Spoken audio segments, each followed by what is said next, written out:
Hi friends అందరికీ ఈరోజు వచ్చేసి శ్రావణ శుక్రవారం చివరి వారం అన్నమాట. ఈరోజు పొద్దున్నే లేచి వాకిలి శుభ్రం చేసుకుని గుమ్మానికి పసుపు రాసి బొట్టు పెట్టి ముగ్గులు వేసుకుని మామిడాకులు అయితే గుమ్మానికి కట్టుకున్నాను. తర్వాత శుక్రవారం కదా అని కాళ్ళకైతే పసుపు రాసుకున్నాను.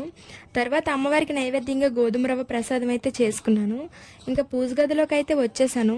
ముందు రోజునైతే పూజ వస్తువులన్నీ క్లీన్ చేసుకుని పెట్టుకున్నాను కాబట్టి త్వరగానే పూజ గది అంతా సర్దుకున్నాను. అమ్మవారికి 3 రకాల పువ్వులతో అయితే పూజించుకున్నాను. తర్వాత దీపారాధన అయితే చేసుకున్నాను. నేను ప్రతి శుక్రవారం అష్టలక్ష్మి స్తోత్రం అయితే చదువుతాను. అలాగే ఈ శుక్రవారం కూడా అష్టలక్ష్మి స్తోత్రం చదువుకొని పూజ గదంతా ధూపం వేసి ఇల్లంతా ధూపం వేసుకొని కొబ్బరికాయ కొట్టి హారతి ఇచ్చి పూజ అయితే కంప్లీట్ చేసేసుకున్నాను. అమ్మవారి దగ్గర కుంకుమ బొట్టు పెట్టుకొని మా వారి దగ్గర అయితే ఆశీర్వాదం కూడా తీసుకున్నాను. ఇంట్లో పూజ చేసి ఇండ్లంతా ధూపం వేస్తే చాలా ప్రశాంతంగా అనిపిస్తుంది కదా.